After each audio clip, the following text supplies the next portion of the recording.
Halo, assalamualaikum warahmatullahi wabarakatuh. Jumpa lagi bersama saya Rian di channel Kita Bahas. Alhamdulillah ya teman-teman subscriber dan yang mampir ke channel ini, mudah-mudahan selalu sehat walafiat ya, dicukupkan rezekinya dan kesehatannya agar bisa selalu beraktivitas dengan lancar. Nah, kali ini saya punya garapan servisan sebuah laptop Asus ya. Asus serinya itu X451C. Nah teman-teman, serinya X451C yang masalahnya nih aneh gitu. Nah anehnya apa? Nanti teman-teman bisa lihat sendiri. Nah sebelum itu teman-teman bisa klik subscribe, like, dan share ya. Nah saat kita nyalakan itu, laptop ini akan langsung masuk ke BIOS. Nah saya coba Ctrl Alt Delete dan ya otomatis dia masuk terus ke BIOS. Nah ini membingungkan sekali ya menurut saya. Pertama saya mengira ada kerusakan pada BIOSnya, kemungkinan, dan kemudian saya menganalisis kerusakan pada keyboard seperti itu. Nah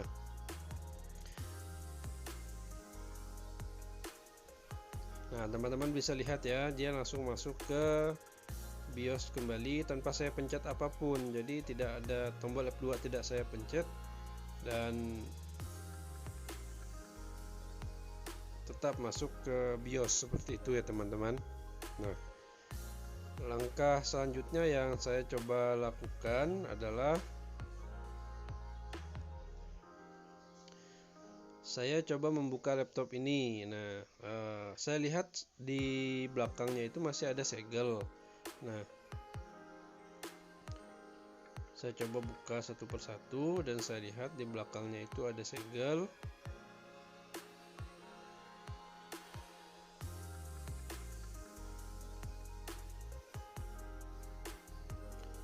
Nah saat saya buka, ternyata di salah satu segel yang menutupi lubang baut di belakangnya udah nggak ada baut. Berarti kesimpulan saya, laptop ini memang sudah pernah diservis sebelumnya seperti itu.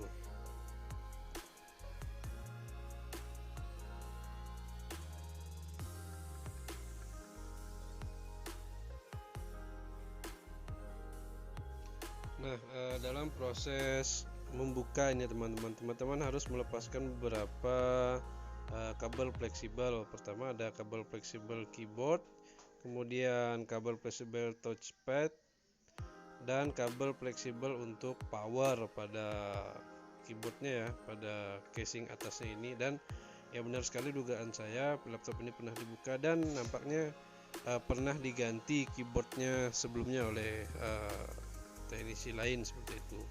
Jadi kemungkinan keyboardnya juga sudah pernah bermasalah sebelum ini dan diganti dengan keyboard yang baru. Nah sekarang saya coba nyalakan lagi.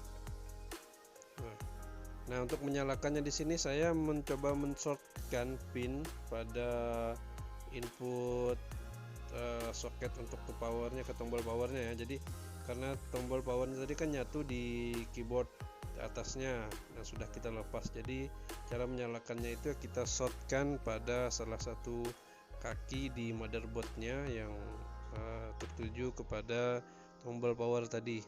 Nah, menggunakan obeng, di sini saya menggunakan obeng min. Nah setelah saya lepas keyboardnya, teman-teman bisa lihat laptop ini langsung masuk menuju ke Windows seperti biasa. Nah ini lagi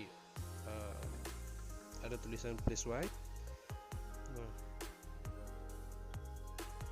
ya, ada tulisan please wait. Nah dia langsung masuk ke Windows seperti biasa. Nah jadi kesimpulan saya sampai tahap ini adalah memang ada masalah pada keyboard yang memang sudah pernah diganti ini gitu. Nah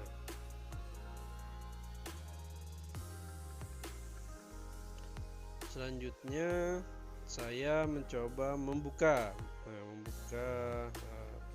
keyboard ini.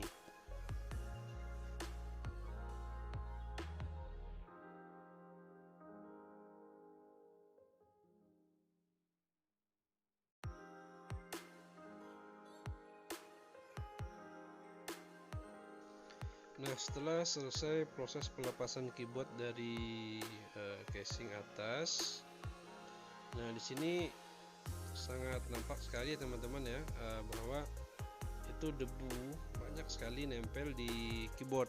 Jadi debu-debu ini tentunya akan berpengaruh terhadap kinerja dari keyboardnya.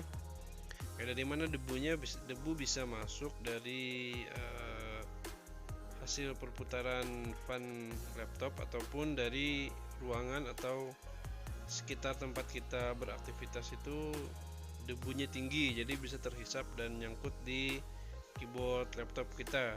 Nah, juga bisa nyangkut di motherboard pada laptop kita. Nah, kalau untuk gimana sih supaya debu ini nggak banyak nempel, ya pertama sering-sering kita bersihkan. Keyboardnya bisa menggunakan sikat ataupun kain ya, kita lap-lap aja ya supaya bisa bersih seperti itu, walaupun memang kalau kita lap itu nggak langsung masuk ke dalam.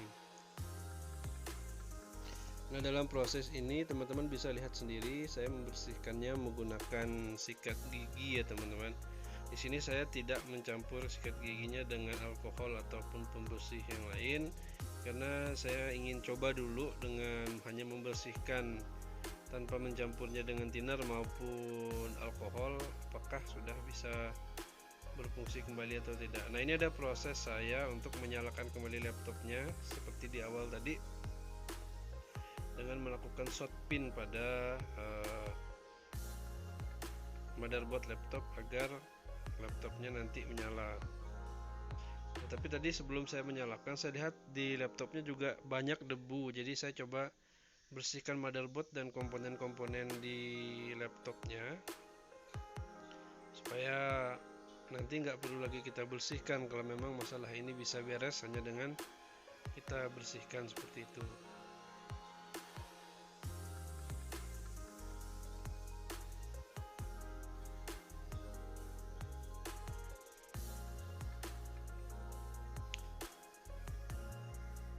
Oke, ini proses saya coba pasang kembali keyboardnya.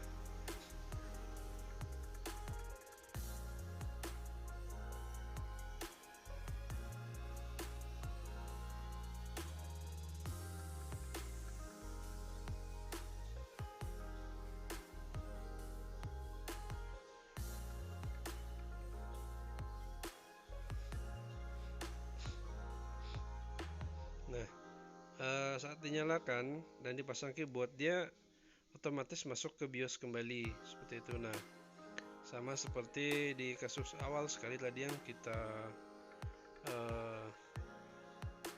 lakukan, jadi dia secara otomatis tanpa kita tekan tombol apapun dia masuk ke BIOS. Nah, jadi F2. Di sini saya mendiagnosa masalahnya ada pada tombol F2. Nah, jadi tanpa panjang lebar saya langsung lepaskan kembali keyboard dan saya coba lihat kondisinya dulu apakah memang ada short pada tombol F2 ini.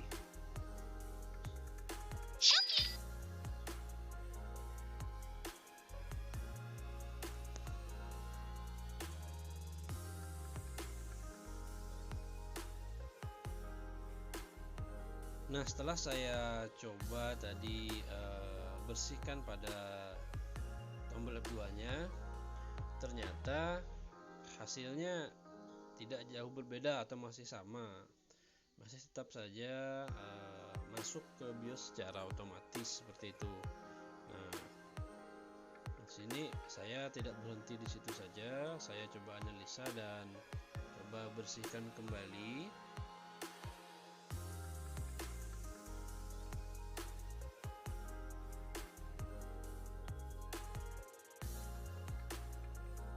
Nah, untuk menjawab rasa penasaran saya dan untuk membuktikan apakah benar kerusakannya ada pada keyboard internalnya. Jadi saya coba menggunakan keyboard eksternal seperti ini, dan hasilnya memang benar. Ketika kita pasang keyboard eksternal atau keyboard USB, tidak ada lagi masalah masuk kepada BIOS secara otomatis. Nah, teman-teman bisa lihat sendiri pada video ini.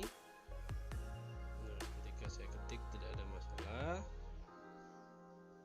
dan akhirnya tanpa berpikir panjang, setelah beberapa poin kita lakukan, yaitu melakukan pembersihan, kemudian kita melakukan bypass pada tombol F2 nya, melakukan pemotongan jalur pada F2 nya, dan masih minim hasilnya. Jadi saya putuskan untuk sementara saya pasang kembali terlebih dahulu keyboard laptopnya, sambil nanti kita order keyboard yang baru untuk dipasang di laptop ini. Nah, mungkin bagi teman-teman, nah itulah cara kita untuk melakukan diagnosis atau mencari apa sih kerusakan yang terjadi pada laptop dengan kasus seperti ini. Kita harus jeli dan hati-hati dalam melakukan langkah-langkah ini agar tidak terjadi kerusakan yang lebih parah. Namun dalam prosesnya kita tetap akan mencoba berbuat sebisa mungkin dulu sebelum melakukan penggantian keyboard, dengan melakukan pembersihan seperti bypass jalur seperti saya lakukan tadi. Tapi tidak ada hasilnya, ya kalau memang sudah tidak ada hasilnya, alangkah baik ya kita langsung saja ganti menggunakan keyboard yang baru. Terima kasih. Wassalamualaikum warahmatullahi wabarakatuh.